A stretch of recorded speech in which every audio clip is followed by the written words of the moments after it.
Days you remember is your 2 cents. Sounds a cute name, I guess. There's so much in the Parsha. The other day, I want to say last week, Susie many times shares with me different things that she gets from Israel, from different people about the Parsha. There is so much in those Parshas what to speak about.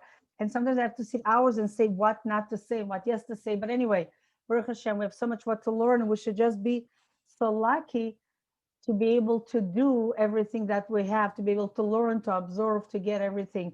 I want to share with you, I wasn't planning to, but it just reminded me. I said we should be so lucky to have so much to absorb all the knowledge. I wrote this morning a letter to the Rebbe, with the course of selling the house now and paperwork and this, and I must say, it's very overwhelming because there's so much what to do in Chabad house, and we're preparing for Hanukkah, something big. We have to do everything completely different because there's no menorah that we did, and we all know the story of Corona, and we have to pack, and we live here, and we have to take things, and it's a lot, and to store things and whatever.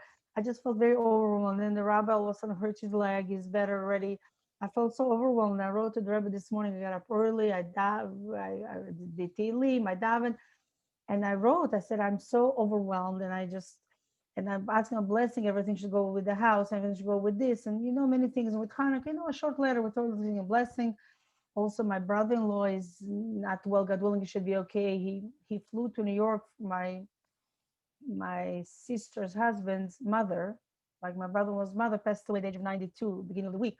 She was very ill lately, so he was going back and forth to New York. He was very sick, and my sister said he was tested a few times, and he was negative. But then 2 days ago, sitting in the Shiva house, he felt so ill. They took him to the hospital, and he was tested positive, and he has pneumonia. They're giving him whatever. He's being treated. Thank goodness my sister is okay, but she's still quarantining in Denver because she was in close contact with him. I don't know. There was just so much in one day, and it's kind of scary. It hits so close. And I'm opening up a letter that the Rebbe wrote so many years ago. I think 1959, maybe. No, I think so. I don't remember exactly. The Rebbe is writing to somebody that, why are you so worried? Everything will be okay. You don't have to think so much that this bothering you, that bothering you. You have to trust in Hashem, and that Hashem is giving his blessing, and he's writing about the previous Rebbe about Kfar Chabad, the people that live in the Chabad area, that Hashem will protect you, and Hashem is giving you so many blessings. You should have so many vessels, wide vessels. There are kilim rachavim, wide vessels, to be able to take all the blessings of Hashem. And that's what made me think, like I said, there's so much what to learn in Torah. We should be so lucky that the little we'll learn, we should actually be able to, take it in us and actually do it and learn from it, and so on and so forth. So I said, Halavai, amen. The Rebbe said, Hashem is giving you so many blessings. You should have so many vessels, so many kilim to get the blessings in you. And since I mentioned it, I should explain it, is when you want to give something to someone, you want to give me a cup of wine, very good wine, and you want me to drink it. You're saying, give me your cup. But if my cup is full of water, although water is good, or the cup is full of some other drink or dirty, or whatever it is, you want to give me the wine, but the wine is not going to go into me if I don't have the right cup. If the cup is full, if the cup is dirty, if this, and so on and so forth. This is the same example, if we can borrow, that Hashem wants to give us lots of blessings. We have to have the vessel, we have to have the kili, we have to be a vessel to receive Hashem's blessing. What does it mean to be a vessel to receive Hashem's blessing? To receive Hashem's blessings, we have to have, our vessel is our body, our neshama, our physical and spiritual state. If our vessel, if our kli, if our bodies, our neshamas are clean from sins, from bad thoughts, from not being angry, not feeling grudges, doing mitzvot, when we are free from the not good things, then our body is clean, our vessel is clean, and it's empty, so it's going to receive a lot of Hashem's blessing. But if our vessel is full, not of good things, if it's full of good things, it's never full, because Hashem can give us more blessings. But if our cup is full of stuff that is not good, our vessel, then God forbid, Hashem's blessing cannot go in it. So we have first to clean our vessel, to clean our body, to have right thoughts, to do mitzvot, to do Torah, to be happy, not to hurt anyone, to do all the things that we know that is right. And this way, we're going to be a vessel to receive Hashem's blessing. Hello, Loredana. Didn't see you in a while. Hello, Shoshana. Some people that I love to read when I see, if I can say the name, I say. So now here we're learning about putting your 2 cents. A little effort is worth a lot of impact. That's basically right. They're saying put your 2 cents, even if you do a little bit. A little effort is worth a lot of impact. What are we discussing? This parsha is discussing so many things. We're going to take the story in the parsha that discusses about Yitzchak when Yitzchak was building when he was digging the wells. Yitzchak was a very smart person, a genius, a tzaddik, a righteous man. Him and Rivka, they followed in the footsteps of their parents, of Avram and Sarah. They were teaching the world that you have to be just, that you have to be kind, that you have to believe in one Hashem, not to serve idols. They were great people. It says also that Yitzchak was a very wealthy man. Whatever job he had, whatever commerce, obviously he had some jobs, he did work that he earned, that he had a lot, he got a lot from his parents. Everything that Avram and Sarah had, they left for him. And they gave Ishmael also some stuff, whatever Avram got as presents when his wife Sarah was taken away twice by Paro and by Avimelech. Paro and Avimelech gave Avram lots of presents to appease Sarah because she was embarrassed and she was taken away and so on. So Avram said, I don't want to have any benefit from those 2 incidents that were so difficult. It was obviously a test from Hashem and so on and so forth. But Avram did not want to have that money. And that riches that he got, the gold and silver that he got from those 2 episodes, he gave to Ishmael. Otherwise, everything that he had, he gave to Yitzchak. So Yitzchak had a lot, and he was a very wealthy man. And the Torah doesn't tell us everything what Yitzchak done in his life, how he earned a living. He obviously knew how to earn a living. But here it says, it speaks to us that he was a very wealthy man, and he dug wells. Abraham, his father, dug wells, and after Abraham's passing, the Plishtim, the Palestinians, if you want to call them the Plishtim, that lived in Eretz Canaan, in Israel at the time, it wasn't called Israel, but in that land, in Eretz Canaan, had put rock, whatever stones, they closed those wells, and now Yitzchak comes, and he is digging the wells. And the Torah speaks about the wells, that he dug 3 wells, and it says Be'er Mayim Chaim, like living water came from it. And we must learn something from it, because why does the Torah mention that? Who cares that he dug wells, and why does it tell us the names and so on and so forth? So there's many commentaries in the Torah that speak about it. It's interesting, like when you read the Parsha, sometimes you think, what's the big deal? He dug wells. You understand when it speaks about giving the blessing and this and that, but who cares that they were fighting over wells and over this? And obviously everything has such a deep meaning. And there's many meanings what a well represents and what does it mean and so on. A lot of pirushim, a lot of sages are saying many things about it. We're going to today concentrate on what the Ramban, not Rambam, the Ramban, Nachmanides, Rabbi Moshe ben Nachman. There is Rabbi Moshe ben Maimon and Rabbi Moshe ben Nachman. The Nachmanides, what the Ramban explains. And the Ramban is saying that the 3 wells that Yitzchak dug represents the 3 Beis Hamikdash, the 3 temples that will be built. And Yitzchak has done it now. There is a spiritual work. When he was digging those wells, it wasn't just that he was digging those wells to have actual physical clean water to drink for him, for his family, for the sheep and cattle that he had, so everybody should not be thirsty and have water. But it was something, it had some cosmic power, some spiritual power in it, that later on, it teaches that later on what will be with Yitzchak's children, grandchildren, all the Jewish people, that will be, it alludes to the first Beit HaMikdash, to the second Beit HaMikdash, and to the third. How do we see it? How do we understand it? The first well that he he dug, and then they were arguing about it. It was called Esek, which in English means contention. They were fighting over it. The second one was even, and that represents the first Beit HaMikdash. It was 410 years, and then it was destroyed. The second Beit HaMikdash was longer, 420 years, but was there were a lot of difficult times during the second Beit HaMikdash, and that well was called Sitna, which means harm, which also were fights, and were even more fights. And the Torah tells us also the second Beit HaMikdash, there were a lot of Kohanim, Gdolim, many Kohanim that served. And that was not a positive thing, because usually a Kohen Gadol would serve till the end of his life, and then somebody else will take over. So there were Kohanim that were Kohanim for 30 years, for 40 years, for 50 years. In 410 years, in the second Beit HaMikdash, there were over 300 Kohanim.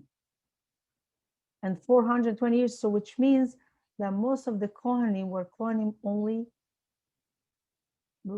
for a year, less than a year, which was very, very sad. Because if a Kohen did not deserve, he was not holy enough, he was not a spiritual man, he wasn't a godly man, he wasn't a good man in the way he behaved, then when he would go to the Holy of Holies, he wouldn't come out alive. I think we spoke about it before Yom Kippur, that there's a special prayer that it was so special when the Kohen Gadol would come out alive from the Kodesh Kodeshim. It explains many things, how he melech, many things. And because they had to be in a very high state. And during the Second Temple, unfortunately, many Kohanim Gedolim, they weren't supposed to be Kohanim. Everybody who wanted, they paid money, they got it, whatever, and they weren't in that high level that they needed to be. Never mind high level, they were very low level. They were low lives, a lot of them. And then in the end, the Beit HaMikdash was destroyed. So the second Beit HaMikdash was even harder, and that's the name is called Sitna, the second well that Yitzchak built. They fought about it, and then he got it. The third one that he did, he called Rechovot, and we have a city like in Israel, Rechovot. Mazer Rachav, wide, that Hashem had broadened our borders. That third well, they didn't fight over it. They let Yitzchak keep it. And that third well represents the third Beit HaMikdash. If the three wells represent the three Beit HaMikdash, we had one, was destroyed, right? They fought over it, wasn't good. The second one, again, they fought even more, wasn't good. The third one, they didn't fight, and it stayed. And that represents the third Beit HaMikdash. What is the connection between wells and temples? The Beit HaMikdash, the Be'er and Beit HaMikdash. We know that there's such a mitzvah in the Torah that says, V'asuli Mikdash v'shachanti betocham. That Hashem said to the Eden, you should build for me a Beit HaMikdash, V'asuli Mikdash v'shachanti, and I would dwell betocham in it. Before we go to the connection, I want to explain something else that we learned from it that is so special for us. Unfortunately, we don't have a Beit HaMikdash already for so many years, and we do believe and we know that it very soon will be built again. And from this pasuk, we learn that Hashem really wants each one of us have a Beit HaMikdash by us in our own home, in our own heart. How do we learn it? The Torah doesn't say, if you understand the Hebrew, I'll read it again. Vasuli Mikdash, make for me a Mikdash, v'shachanti betocham, and I would dwell in them, and I would dwell in it. V'shachanti betocho, it has to say. Make me a Mikdash, and I would dwell in it. No, the Torah says, make me a Mikdash, and I would dwell in them, betocham, in plural. Doesn't make sense. We don't understand. The Torah explains that yes, that's exactly what Hashem is saying. We want to build a Beit HaMikdash, but not only one Beit HaMikdash in Yerushalayim, but each one of us has to build a Beit HaMikdash betocham, betoch kol echad ve'echad me'Yisrael, in everyone's home, in everyone's heart. This is our special mitzvah to build a Beit HaMikdash. How do we build a Beit HaMikdash in our home? We women have that mitzvah so much more in the way than the men, because we are the one that are normally responsible how we want our house decor to look like, what we want to have in the house, what food we bring in, how we keep the house clean or not clean, God forbid, organized, and so on and so forth. And when we make our houses look like a Jewish home has to look like, then we make our Beit HaMikdash beautiful.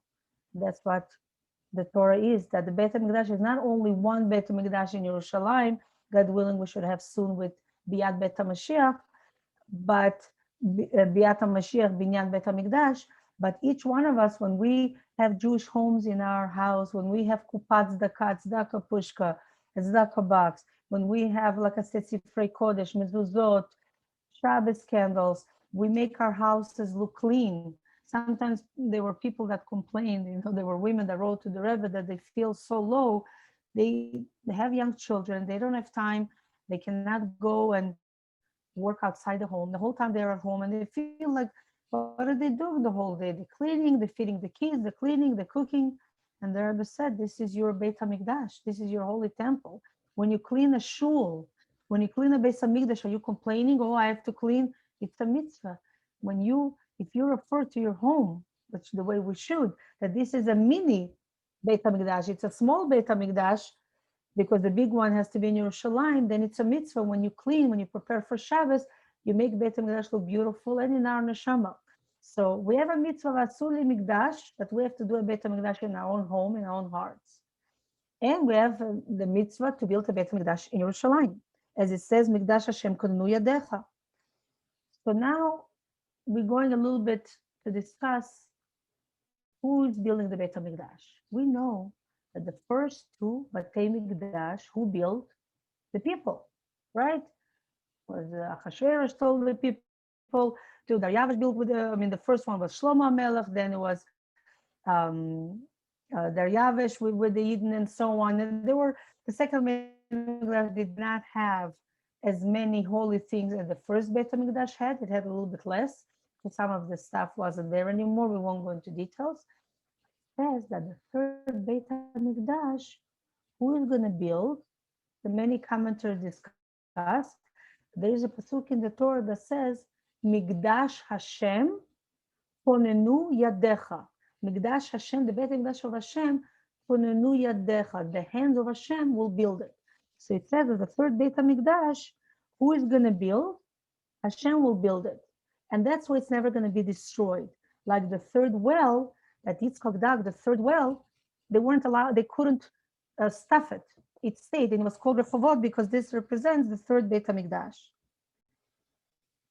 So now we want to analyze what is a mitzvah. We're going to do it a little bit. This is Gemara. I know I have a lot to teach about it, but I decided to say it in very short. When people that study Gemara, there's a lot of hakira, like you analyze and you research, is this, is that. What is the mitzvah? Basically, the Gemara discusses, and this is also from the Rochel, who lived years later, was a very genius man. He lived probably, in the time of the previous Rebbe, when our Rebbe was young. And I know that the Rochel gave only to 3 people, he gave smicha. Smicha means when you ordain somebody as a rabbi.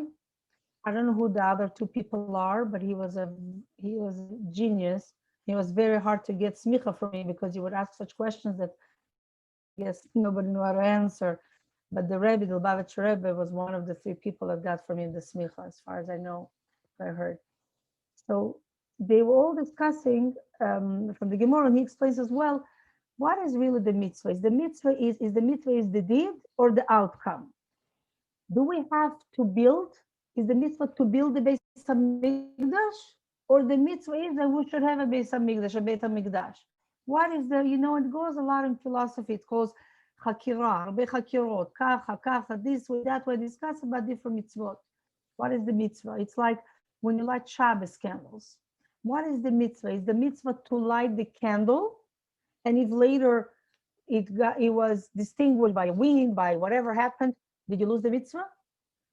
So is the mitzvah to light it, or the mitzvah that it should stay lit? We're not going to go on what they were discussing for different mitzvot. And we're going to discuss now about Beis HaMikdash.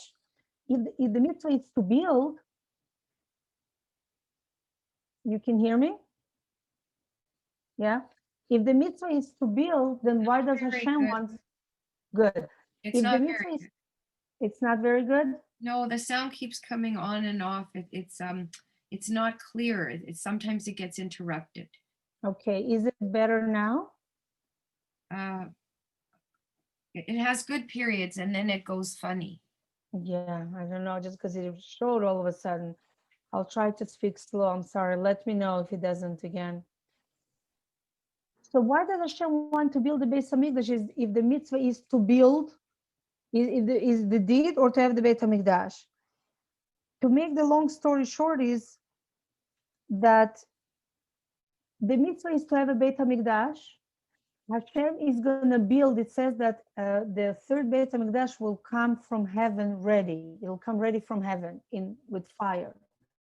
But we are going to have to build. We're going to have to prepare the doors. The doors we're going to have to prepare, and that will finish the Beit Hamikdash. Because it's important that we are involved in it a little bit. We have to have some of our involvement has to be in it. Then we're going to cherish it. I want to share with you a story with a rabbi who was in charge of, you know, that in Calgary we had it for many years. The last few years, I mean, last summer we couldn't do it. A program that is called the Roving Rabbis. What is the program of the Roving Rabbis? The program of the Roving Rabbis is that rabbis go, young yeshiva students in the summer, instead of having a vacation, they would go from one city to another to places that there is no Jewish community, go and try to search for Jewish people and bring them holy books, mezuzahs, encourage them. And we had it in Alberta many times. My son went with his friends, my son Yossi, my son Levi. They would travel to all kind of cities in the north, in the south, not Calgary, even Calgary and Edmonton, they would find Jews that weren't involved, but more in their rural areas. And they would walk to a gas station. They would say, "Do you know any Jewish people?" It's amazing how they would find Jewish people and say, "Oh, yeah, we know someone here, we know someone there." So in the early years, when the previous Rebbe was still a Rebbe, he told the rabbi who was in charge of sending the Bochrim, the young students, he told them that when you go to these areas and you see that Jewish people don't have a mezuzah, a person doesn't have a mezuzah, they must pay something for the mezuzah. Don't give them the mezuzah for free. So the person looked at the Rebbe and said, "Why?" He said, "Because if he will pay something for the mezuzah, then he will cherish the mezuzah. The mezuzah will be special for him." And actually, it happened that Rabbi was questioning it, but he listened, obviously. And he said he saw with his own eyes that one of the days, one Jew walked into their office, to the central office in New York. It goes back many years ago, probably I don't know, 75 years ago. And he asked for a mezuzah, and they gave him a mezuzah. He asked, no, he came in, he didn't ask, they offered him, said, "Do you have a mezuzah?" I didn't have. "How much does it cost?" "Oh, you can have it for free." They gave him the mezuzah for free. He walked out of the office, and that rabbi looked, as the person was going, he looked from the window, he saw that he took the mezuzah and he threw it into the bushes and he left. It's sad because he didn't give. He didn't pay for it, nothing. It wasn't important enough for him. I know that the previous Rebbe also said that when they would print different magazines, and they would give it out for free because it had Torah stuff, and they wanted people to read it. 70, 80 years ago, there wasn't much going on at that time in New York by the Jewish people. And they wanted people to learn. The Rebbe said, write on the magazine how much it's worth, how much, like if you were to sell it, how much it will be, because then people have a value to it. You know, when you get a magazine that you pay for, that you subscribe, and you pay, you read it much more. You read it from cover to cover. I mean, unless you don't like it, some articles usually you read. A newsletter, a newspaper that you get for free, just delivered, you browse through quickly. I paid for this, magazine. I paid for this subscription. I paid for this book. I'm going to read it because you put something in it. It has value. And that's why Hashem said, right, I'm going to build a third Beit HaMikdash, so it won't be able to be destroyed ever, but you guys going to put, the Jewish people going to put the doors, the sha'arim, the gates, because that will make our input in it, and we're going to cherish it more. But what is still the connection between digging wells and Beit HaMikdash? Digging wells, we have the human input in it. When you dig a well, it's a lot of hard work. You dig and you dig and you dig, and then what happens? Water comes up. Do you create the water? No, the water is there. God brings the water. The Mayim Chaim, Hamayim Baim, it comes from the earth, right? It's the water that is exists underneath the earth. That who created it? Who made it? God made it. But we have to dig and dig and dig till the water comes up.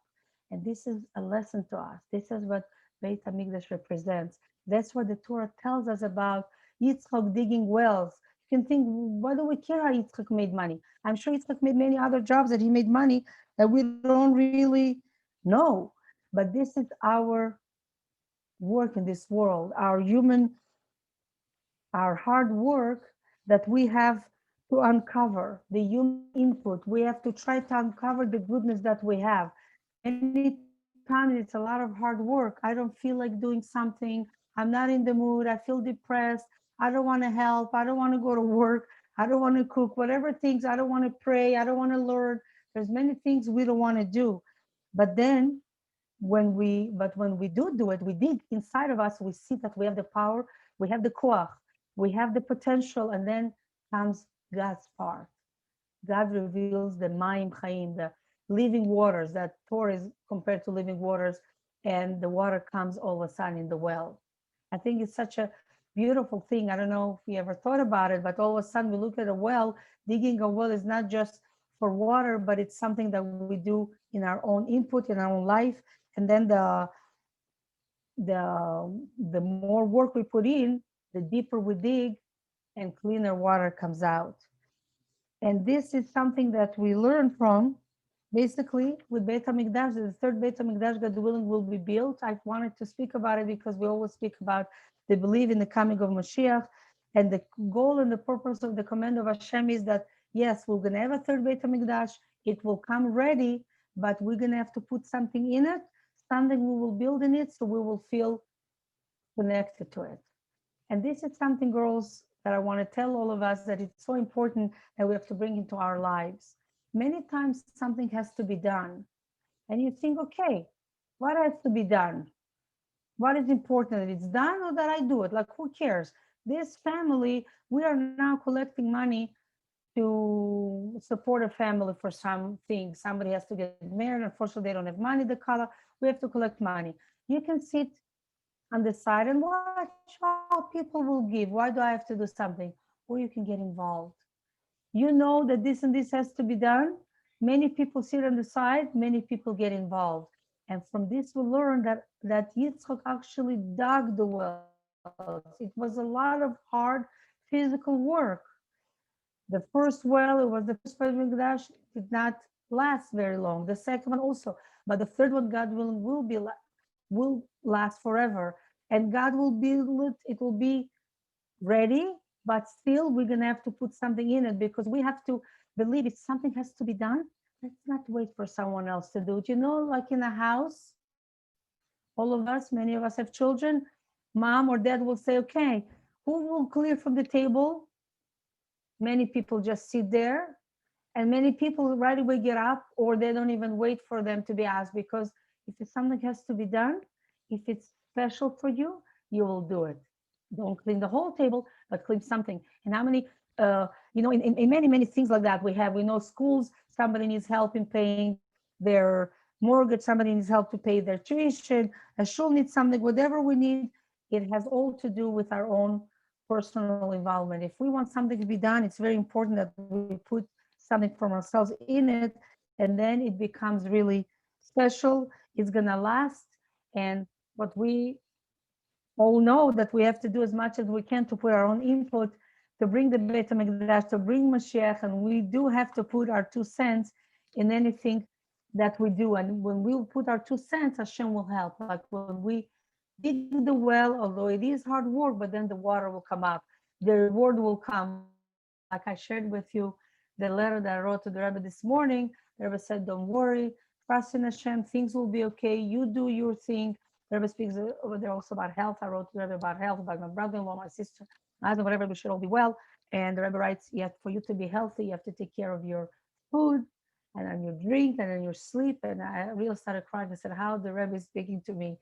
I have a hard time taking care of myself because I always think I have to do everything else, and it's so busy and I don't have enough time to eat or drink properly and sleep and so on. And the Rebbe said in the letter, you have to take care of all those things, and everything else will be okay. And Hashem will give you. You have to have big, wide vessels to get the brachot.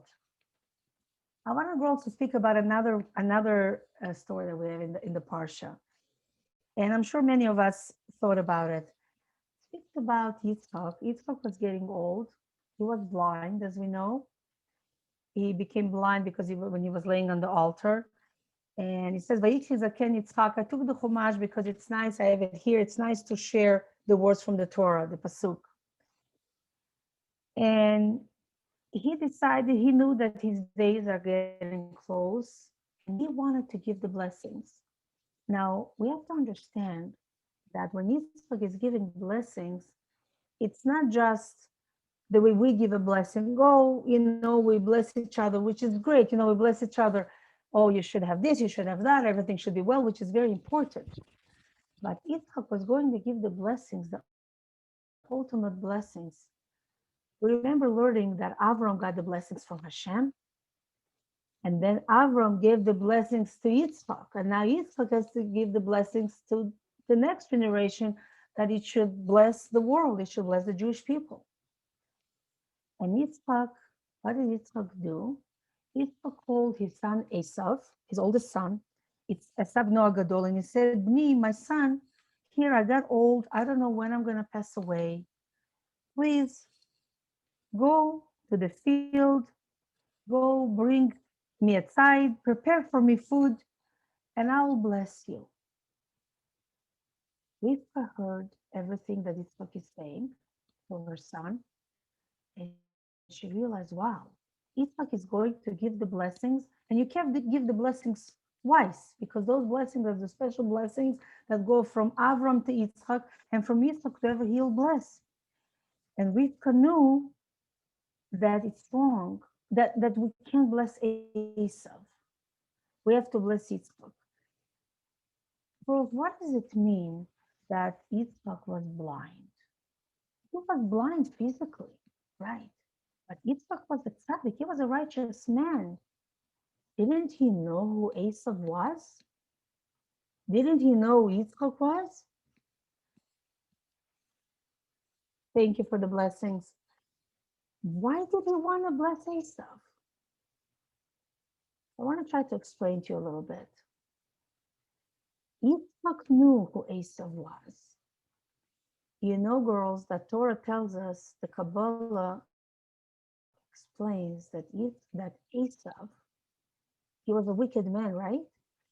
He had a higher soul from a higher source in Shemaim than Yaakov. Would you ever think that? He could have been somebody very, very special. He had the potential. I want to explain to you how can we understand it. When you take something, you take a glass or whatever it is, a bottle, and you hold it low, a glass falls from the table, a low table, it falls down and it breaks. And the pieces are gonna not shatter, but they are in the room. I mean, they'll go a little bit far, but not as far as opposed to if a light bulb falls or a chandelier falls, something from very high, then the pieces fall very, very far, right? The higher it is, when it breaks, it goes further. When Hashem created the world, there was such a thing that was called, it's in Hasidus, in Kabbalah term, perhaps you heard, that is called Shvirat HaKelim, the breaking of the vessel, Shvirat HaKelim. There was so much light, there was so much Kedusha that the world couldn't take it, and there was such a thing that was called Shvirat HaKelim. Anyway, many things fell very far, which means many neshamas, many sparks went far. And that's why we have people that's why Hashem, one of the reasons we went to Golos, went to exile, and we live in all kind of far countries, so we can collect all the sparks. And that's how we can explain that people become gay and people convert. Why? Because they were always Jewish. There was that spark. They were born with a Jewish soul. And then came a time in their life that they, it erupted. It became into Gilu. It became into the open. But they always had it. And those sparks went very far. Esav was created for one of those sparks that fell very far. So he was from a very high source. He fell far. He didn't have to be far. He could have been close. Yitzchak thought, Yitzchak was hoping that by giving him many, many blessings with this way, he will make him do teshuvah. He will bring him back. As I said, Yitzchak knew who Esav was. Esav tried to trick his father. Esav, it says that Esav got married when he was 40 years old. He said, my father got married when he was 40. Yitzchak got married when he was 40 years old. I will also get married when I was 40. Little did we know that it's not that he didn't do anything till he was 40 like Yitzchak. He was a clean, holy man. But Esav would go all the time and torture women, find women that were married and take them away from their husband and torture them and do all kind of terrible things that were wrong. But he wasn't married. He said, no, I'm not married. I'm like my father. I won't be married till I'm 40. Meanwhile, he did so many sins. Yitzchak would come to his father. It says, Said befiv. He would hunt his father with his mouth. He would come to his father. He said, Dad, how do I give maaser, right? In Israel, well, when we earn money, we have to give a 10th part. It's called maaser. So in Israel, we have to give a 10th part of maaser from the fruits and vegetables, from everything. And if we buy fruits here in Canada that comes from Israel, we have to make sure that it's not from Shemitah. You have to be careful. It's not so simple. So when you live in Israel, you have to give maaser from the fruits, but you have to give only from fruits and vegetables that grow. Now Esau wanted to show his father that he is a very righteous man. So he said, Father, how do you give maaser from salt? He wanted his father to think, wow, I'm so righteous. I even want to give maaser to Hashem, even from salt, that you don't have to, because it's not something that is growing, right? We get it from it's a mineral. So Yitzhak was blind in a way that he thought that by him giving blessings, it will straighten Esav. He thought that Esav is outgoing. He was a man of the field. Yaakov was, each time he was a pious man sitting in the tent. But Esav is going to the field. He speaks nicely. He has charm. He interacts with people. So if I give him the blessings, he'll be able to explain it, and he will do tshuva, and he will carry on very good. He'll be able to do with it more than Yaakov will. And here we see a second time that the women, you hear girls, that us women were higher than men in here. The first time we learned it with Abraham and Sarah. Remember, we just learned it a few weeks ago. When Sarah told Abraham, please, you have to chase away Ishmael and his mother from the house because Ishmael is a bad influence on Yitzchak. And Abraham did not know what to do. He told Hashem, let Ishmael be good. It's okay. And God told Abraham, you have to listen to Sarah. Whatever Sarah tells you, listen to her.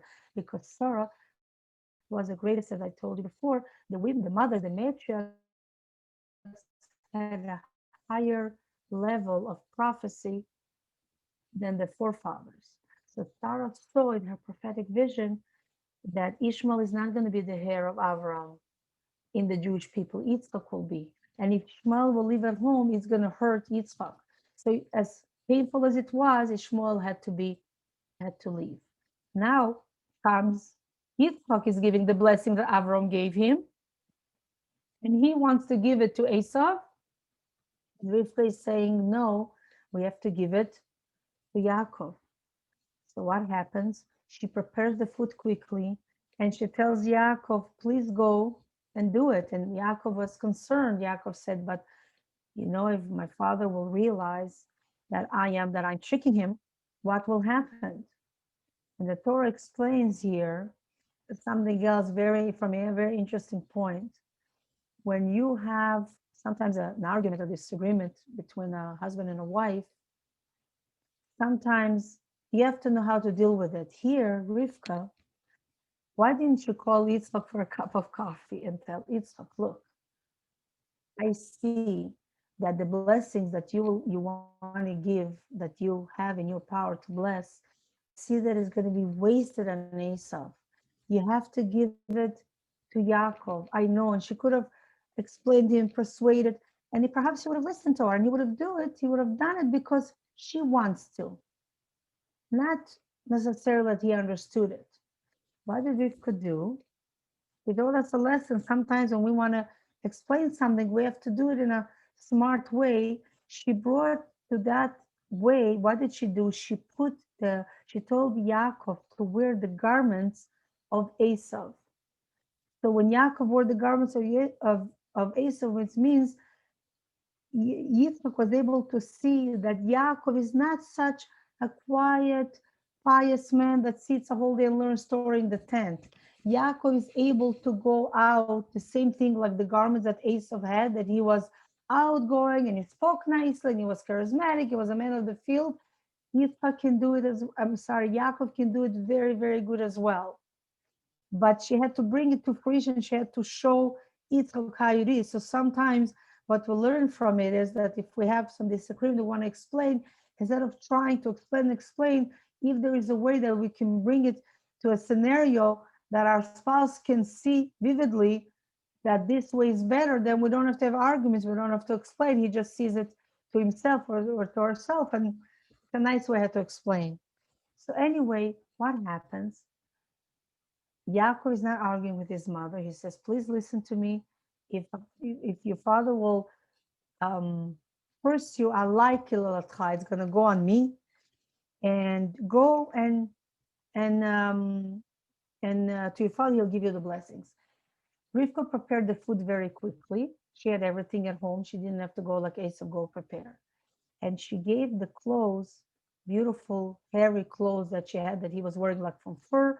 She gave it to Yaakov, and Yaakov wore it. And when Yaakov goes in, Yitzchak was shocked. I want to say the words of the Torah, because when he came in, he says, Yitzchak tells him, Mi atabni, who are you? So he says, Anochi Esav Bechorecha. I am Esav, your firstborn, your Bechor. Really, Yaakov was considered Bechor, but anyway, so he didn't say I'm, he says Ani, I am who I am, and Esav is your Bechor. And I did what you asked me. And then Yitzchak tells him, like, how did you come here so quickly? And he says, oh, God helped me to prepare the food. Yitzchak was shocked, because also when he came in, he had a good smell. Fur doesn't really necessarily have good smell the way they had in those years. He had a very good smell. What smell? It wasn't perfume. He had the smell, it says Gan Eden, of the paradise, smell of Gan Eden, because Yaakov was such a holy man. And Yitzchak knew who his father was. He wasn't blind. He was blinded by the knowledge, thinking that if he's going to give him blessings, he's going to save him.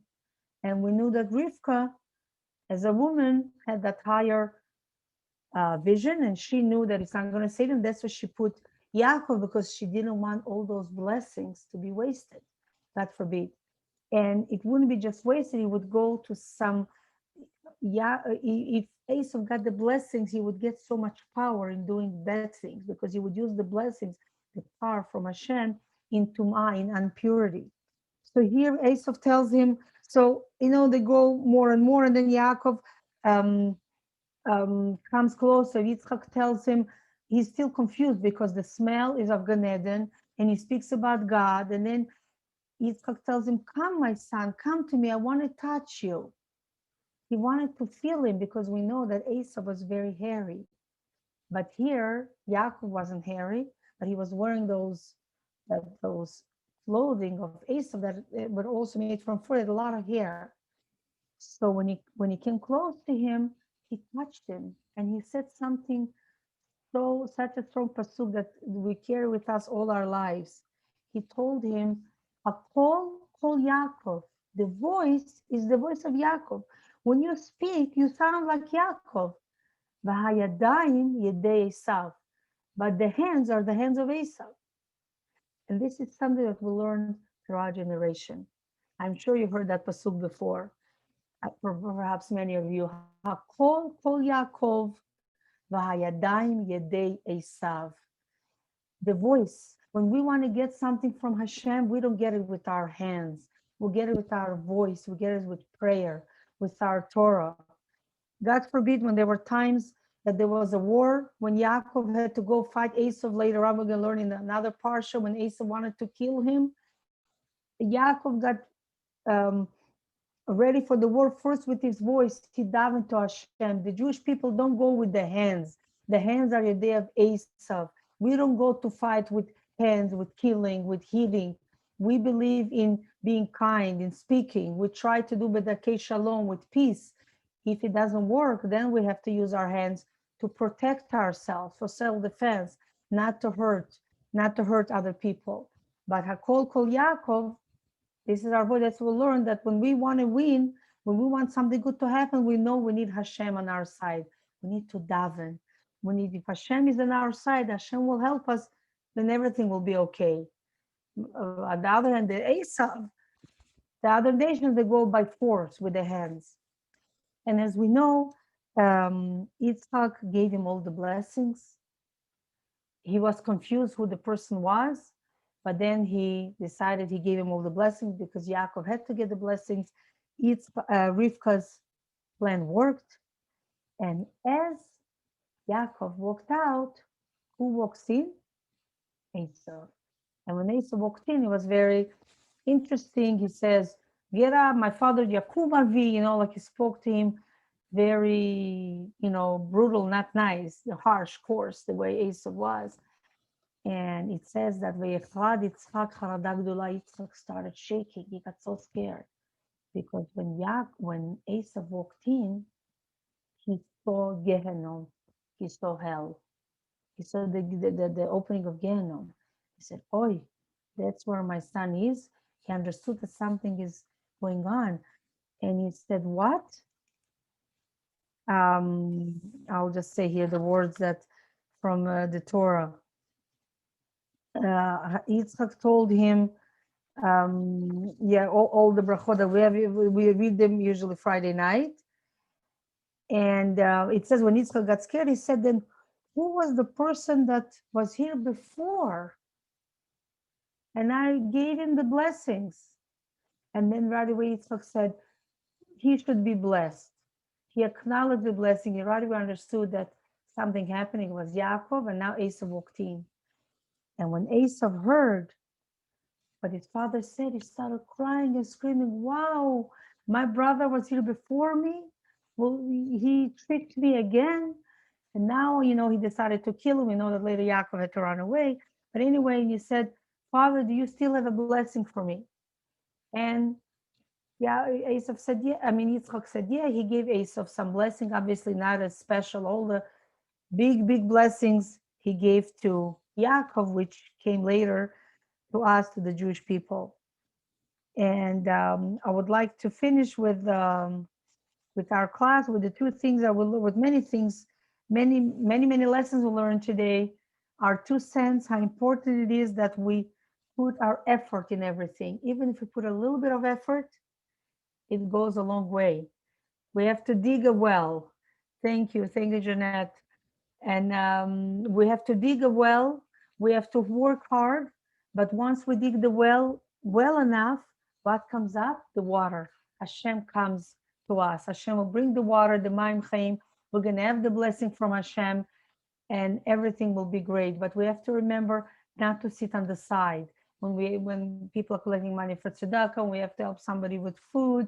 We want to learn. We want to help at home with our spouse. Whatever has to be done, we should always say, don't leave it for somebody else. Be the first one to go to to be the first one to do the mitzvah, to help out, to be out there, to be part of the mitzvah. And then you feel connected to it, then it's special for you.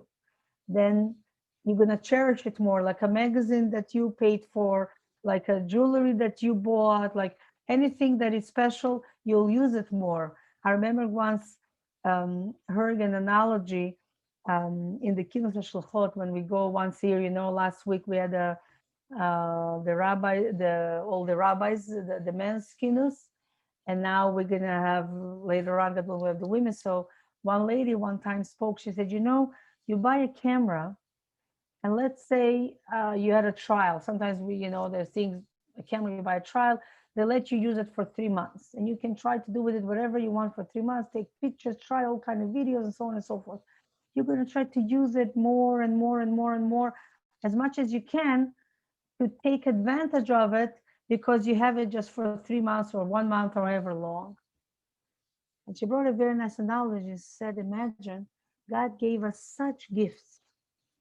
God gave us our life that we have, that we can do something so special every day in our lives. And I want to remind you, those of you remember from last week, I said, were you thinking every morning when you woke up and you said, Modeh ani lefanecha, were you thinking, I must say I did a few of the days that I said, wow, today is a new day. There is new energy that Hashem is creating the world again. What special will I do? And I have to tell you, I mentioned to you already a little bit, that I had a little bit challenging week. Everything is going great. The challenging is only in my mind. I'm thinking, oh, I have too much, I cannot do it. But really, as the Rebbe wrote to me this morning, Hashem is helping us. And as we learn, we have to dig. Sometimes a little bit hard. We have to dig and dig and dig hard, but then the mayim chaim, the water will come up, the well will come up. We have to put our 2 cents. Not so much, but we do have to put our 2 cents, and the things will come up. Hashem is giving us our lives. Hashem is giving us children. And this is a gift. So a camera that we get for 3 months, she was putting it more in the analogy of children, that so many times we complain. It was, I was listening yesterday to a Jewish comedian, a woman that was a religious woman, I guess, was speaking about, very cute. One of the things she was saying, 50% of the women pray, when will I find him already? When will I find him? When will he come? They're waiting for their basher, for their partner to come in life. And she said 50% of the women are saying, oh, why did I meet him? Where? Why did I meet him? We always complain. We don't have the guy. When we have, we complain.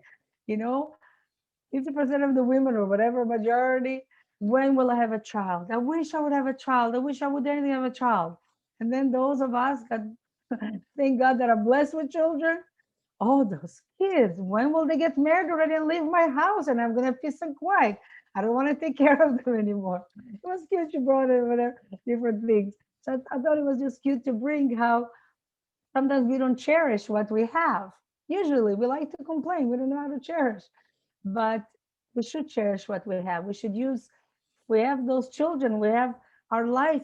Let's use it up good. Let's, every moment that we have, I can bring this self-esteem in my child, whether it's my own child, as I said, whether it's my friend's child, because not everybody is always blessed with children, or those of us who are not blessed yet with children, those of us who are children already are grown-ups, or we don't have, kids around us, if we are teachers, friends, our grandchildren, whoever they may be, nieces, nephews, the short time we have with them, let's use it for something good.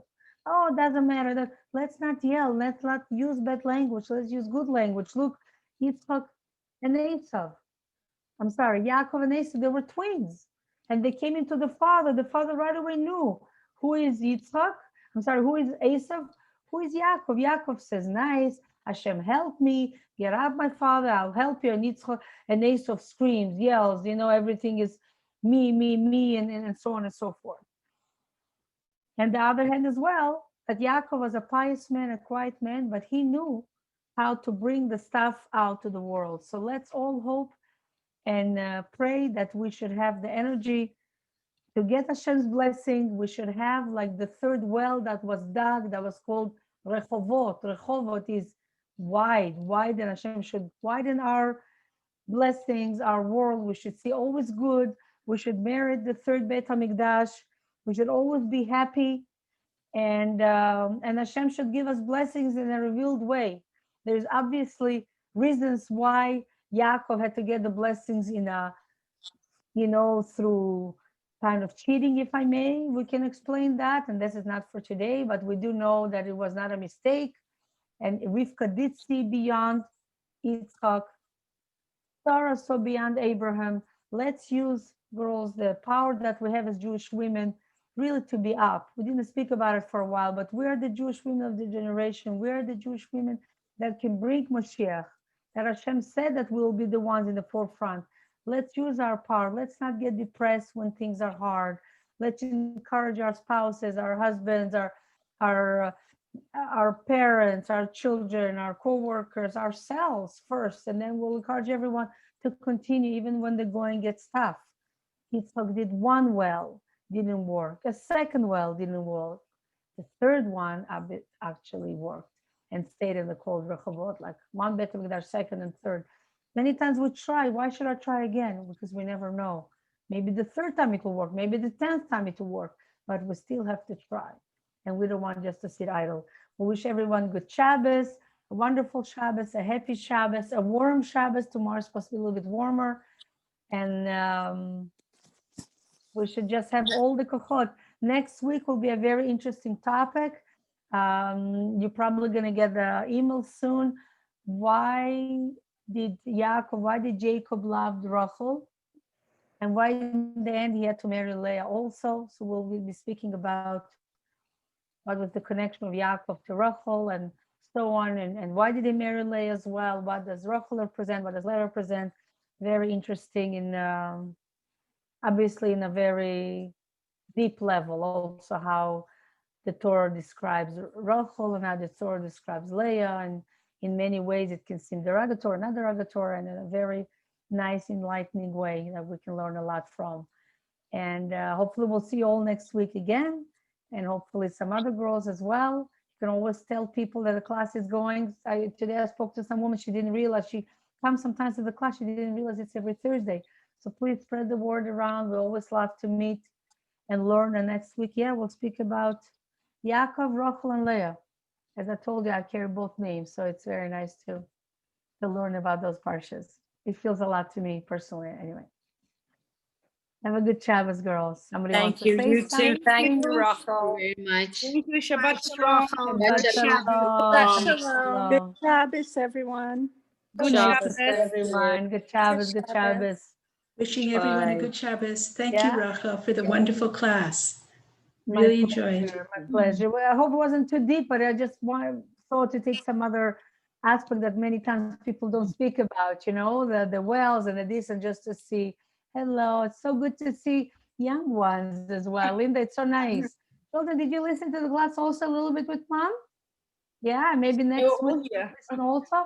Why Yaakov loved, thank you, Alyssa. Why Yaakov loved Rachel so much, but then he ended up also marrying Leah.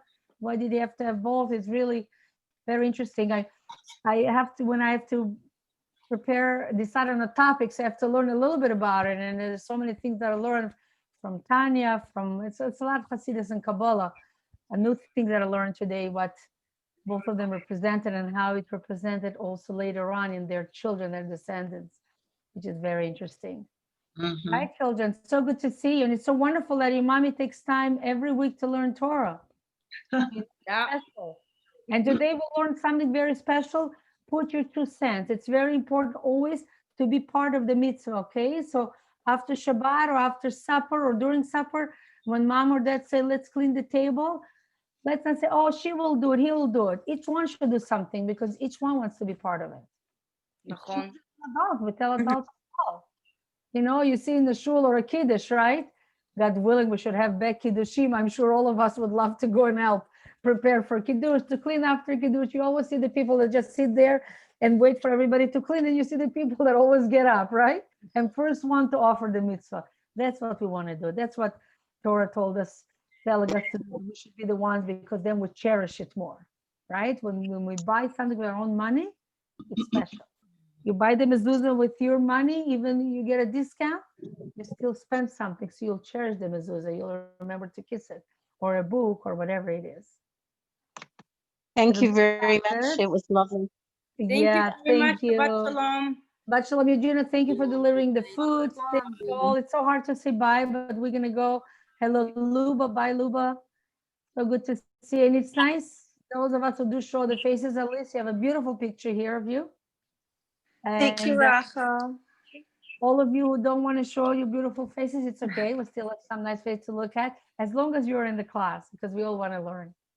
Take care. I'm going to go to my next project. We are working on something special for Hanukkah, so we have to order many things and we have to decide on it. But we miss all the people who weren't today in the class. I know there were other things going on in the community tonight. And hopefully we'll see you all next week. Shabbat Shalom. Let's use up all the special powers. And I'm reminding you all again, forgot to remind before, Shabbos is very early. So let's do some things tonight. So we have enough time to prepare for Shabbos. And because it's like a little bit after 4, we have to light candles, and the day goes like, wow. Take care. Good Shabbos, and I love you all, and all the best. Okay, good Shabbos. Good Shabbos, good Shabbos, good Shabbos.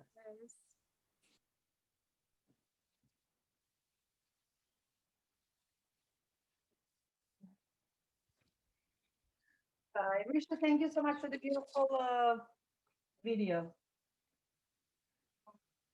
Okay. I did.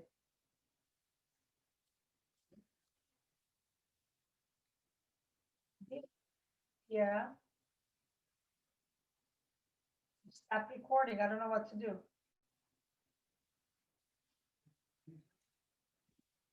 You do leave meeting and it doesn't work.